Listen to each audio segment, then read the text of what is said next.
gaan verder oor Smyrna gesels. Ek wil weet of julle aan die einde kan sê, wat sou vir Smyrna gehelp het om te brand met vuur vir die Here? Wat is die was wat hulle moes laat brand? Ek gaan nie verder nou daaroor iets sê nie, maar dink so 'n bietjie. Here, baie dankie dat ons hier vandag dit waag om in U naam by mekaar te kom. Dankie dat ons vandag nog dit waag om wat U vir ons in die wonderlike groot visioenboek Openbaring te sê gehad. Dankie dat ons dit mag vanoggend probeer verstaan.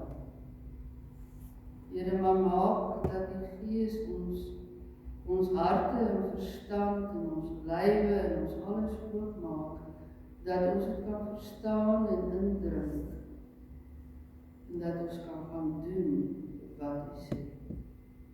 Amen.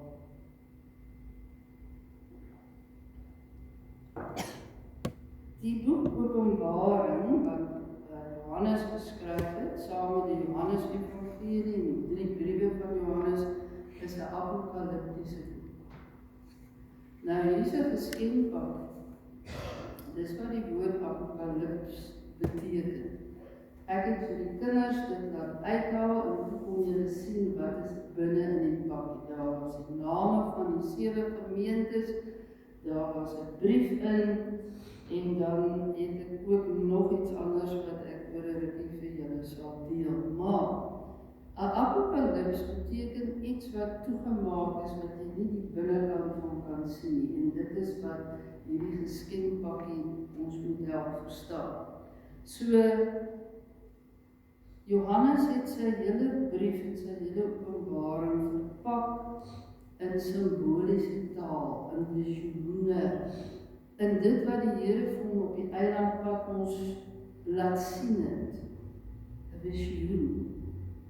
'n visioen wat hom na die hemel toe gevat het daarbo, en 'n visioen wat hom teruggebring het op die aarde. En dan het die Here hom laat sien dat daar 'n verskriklike, angswekkende oorlog is tussen God en die Mose se trawante. So dit is wat Johannes in die apokaliptiese boek Openbaring verpak het. En nou moet ons verstaan dat Openbaring verskriklik baie simbolies is. So die oomblik wat jy gaan en jy sê, ons gaan almal vergaan na 144.000 jaar, moet jy besef, maar die 144.000 is simbolies bedoel, 12 na 12. Die Ou Testament se stamme en aartsvaders en die Nuwe Testament se disippels, en 12 is die Here se getal, en die 144.000 beteken almal wat die Here gesê het, jy behoort aan my. Almal van hulle gaan in die 1000-jarige vrederyk wees. So, Openbaring is 'n apokaliptiese boek, 'n boek vol beeldspraak, maar daar is baie werklikheid ook in. Daar's 'n historiese werklikheid in Openbaring van dat Nero en Domitianus die mense vervolg het, die Christene van die dag. En as hulle nie die keiser aanbid het nie, is hulle koppe afgekap. Is hulle in die tronk gegooi, is hulle verban, soos Johannes verban is na die eiland Patmos. So die werklikheid dat daar 'n verskriklike konflik en oorlog tussen Christene en die bose was daar. En daarom moet Johannes op die eiland Patmos kan sê, mense moenie moedeloos raak. Julle sien hoe die Christene vervolg word. Hulle het baie wrede goed die Romeine met hulle gedoen. Julle sien wat gebeur in die geskiedenis, maar moenie wanhoop nie, moenie moedeloos raak nie. Want die Here kom weer. En die Here hou julle vas. En julle moet waaksaam bly.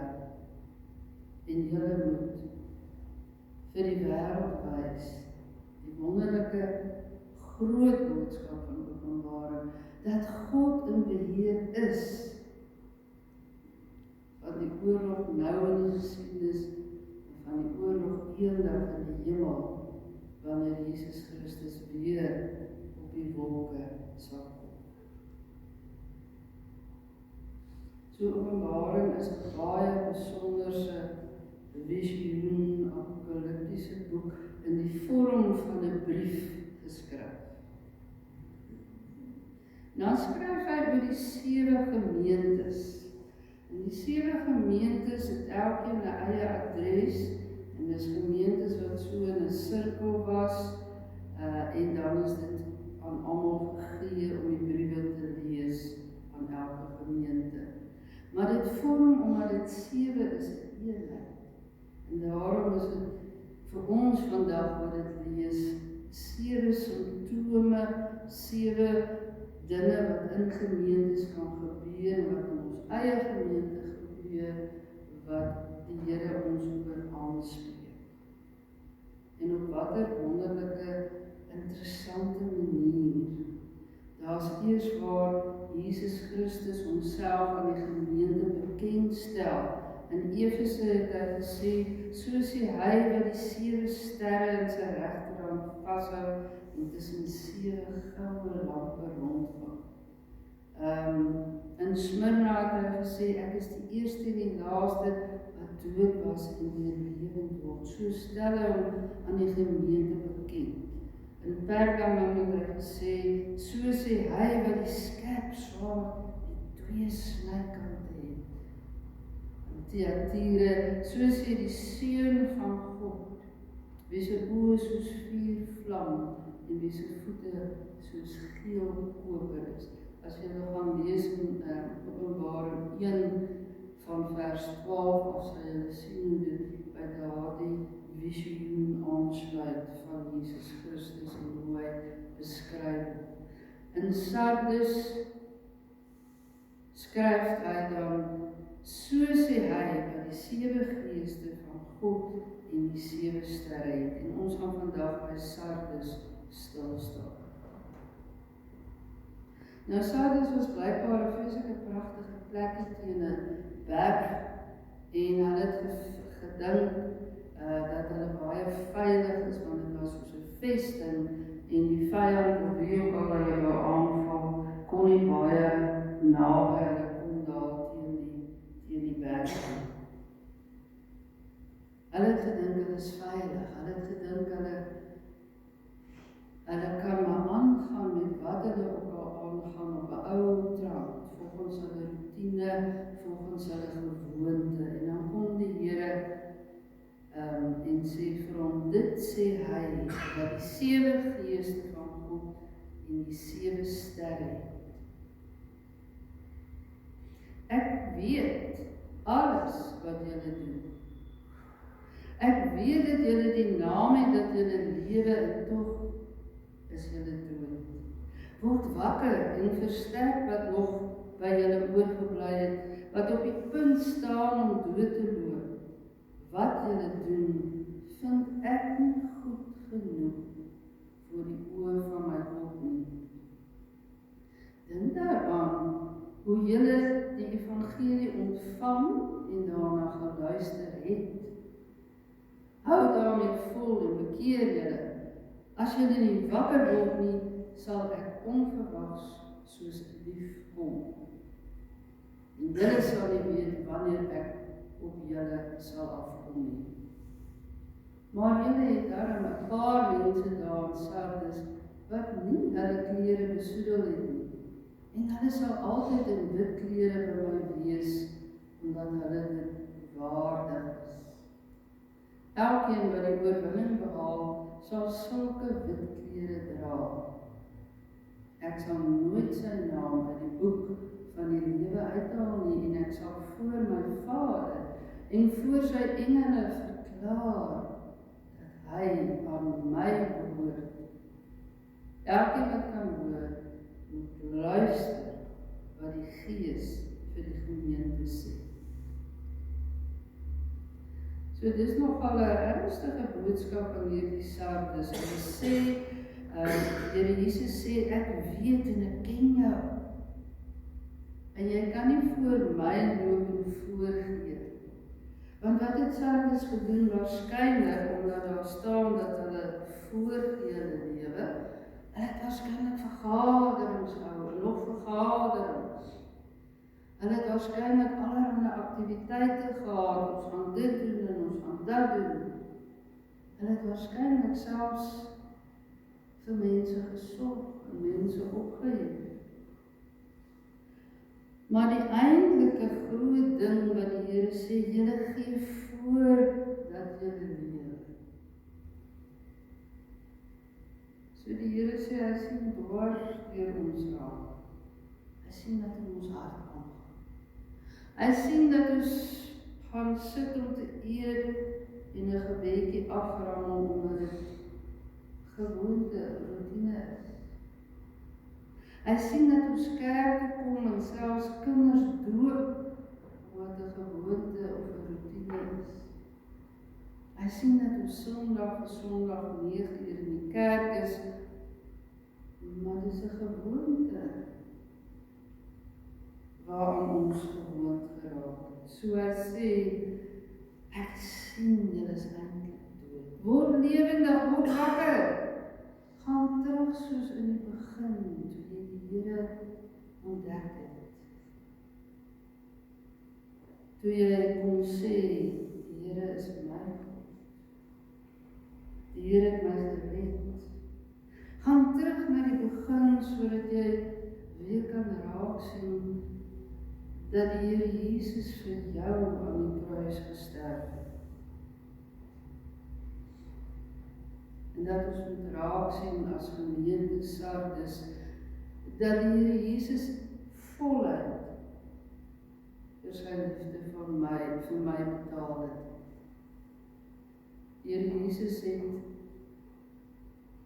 aan die kruis gaan hang, willens en wetens, dat sy eie mens om daar laat hang het, voluit, met vuur en met passie.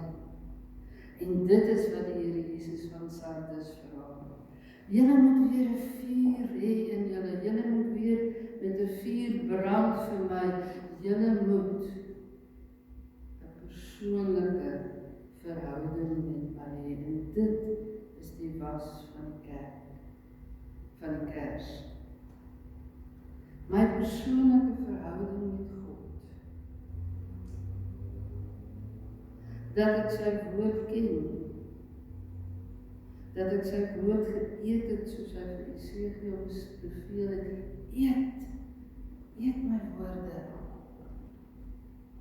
Dat ek weet wat staan in Genesis dwars deur tot by Openbaring, want anders mag ek nie sê in gemeentevergaderings dit of dat. En 'n vrou mag nie 'n ouderdom wees en 'n vrou mag nie op die kansel staan. Want jy moet die hele woord gaan lees. Jy weet, ek gaan vir Paulus daar in die hemel in 'n hoek vasdruk en ek gaan hom sê, hoekom het jy hierdie 2 verse oor Korintiërs en Timoteus in die Bybel wat sê 'n vrou mag nie praat nie. So ek gaan hom daar in 'n hoek vasdruk. Maar weet jy, as jy die res van Paulus gaan lees, al sy briewe, al 13, dan gaan jy sien, maar dit is nie sy uiteindelike uitspraak, want hy het vir Priscilla en Aquila, wat 'n vrou en 'n man was, wat gewerk het, groot waardering gehad. Daar was theaters, daar was ouderlinge, daar was vrouens, wat baie dinge vir die kerk beteken. Maar ek wil nie daarom gaan nie. Al wat Sardes en enige gemeente moet hoor is, moenie so argumenteer met mekaar, dat hulle vergeet dat die Here Jesus aan 'n kruis vir jou gehang het. Moenie so argumenteer met mekaar, dat jy nie God se bedoeling gaan soek in sy woord nie. So dit beteken dat ons 'n naby verhouding met die Here moet hê, dat ons naby aan hom moet lewe, en al wat ons dit kan doen is dat ons die Bybel bestudeer, as ons gaan hoor en gaan sien wat hy vir ons wil sê. So hy sê vir Sardis, word wakker, gaan terug na jou persoonlike verhouding met my. Maar hy sê, daar was ook mense in Sardis, wat nie so ver afgedwaal het nie. As ons van die Here afdwaal, dan begin ons ongelukkig swart klere aantrek. En dan dwaal ons al verder van hom af tot ons pik swart word. En dan is die verskriklike uitspraak van die Here Jesus. Jou naam mag in die boeke van die kerk, die lidmaatregister staan. Maar dit staan nie in die hemelse register nie. Want jy het toegelaat dat jou lewe swart word, dat jy afdwaal van die Here. As jy gaan die hele Ou Testament lees in die profetiese boeke, dan gaan jy sien hoe die Here hartseer is en huil oor iemand wat afdwaal van hom af. Die volkie Israel het so weggedwaal van die Here en hy moes hulle weer gaan roep en weer gaan by mekaar maak. Maar daar kan 'n punt word dat jy nie meer gaan roep nie, jy nie weer gaan by mekaar maak. As jy nie in jou verhouding met hom herstel en groei nie. Maar dan is die wonderlike ding, jy kan enige tyd, Israel kon enige tyd, teruggaan na die Here, en dan trek hy vir ons wit klere aan. Maar hierdie wit kos iets. Dit kos dat Jesus Christus dit in sy bloed gewas het om wit te word. En dit is die vreeslike ding, dat dit die Here Jesus se bloed gekos het om vir ons wit te was. Maar die wat wit gewas het en wit klere aantrek, die wit klere beteken dat ek rein voor die Here lewe, dat ek in sy heerlikheid lewe, dat ek sy heerlikheid kaats na die wêreld toe, maar ook dat ek saam met Jesus klaar die oorwinning oor die sonde gekry het. En dan trek Jesus vir ons die wit klere aan, en dan sê hy, dan is ons naam oral in die gemeente en in die hemel opgeskryf, en dan getuig hy saam met my, hy behoort aan my, hy staan in my diens, hy werk vir my, met vuur, met vlam. So hierdie gemeente in Sardis herinner ons weer dat ons naby aan die Here moet lewe, dat ons moet getuig ons hele lewe van daardie geloofsverhouding met die Here. En dit maak nou nie saak wat my gawes is, wat die Here wil hê ek moet gebruik nie. Party mense gebruik die gawe van organisasie, party mense het die gawe van praat, party mense het die gawe van luister, party mense is meer doeners, hulle praat nie baie nie. Maak nie saak wat se gawe nie, maar dat die wêreld en dat die Here Jesus Christus self kan sien. Maar dis my knegt, dis my dienares, wat vir my werk met die gawes wat ek vir hulle gegee het. So as gemeente van Sardis sê die Here, elkeen wat kan hoor aan die einde van elke brief staande, moet luister wat die Gees vir die gemeente sê. En dat die Gees vandag vir ons as alle gemeentes dwars oor die land, en hier in King Williamstown, en in Oos-London, en in Sinsapoos sê, ons moet met 'n vuur vir die Here brand.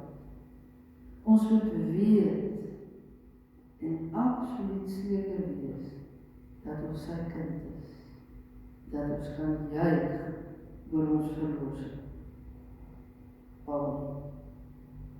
Ons gaan die volgende loflied sing en daarna, nee, voor ons die loflied sing, gaan ons eers coupletten opneem en dan die laaste loflied.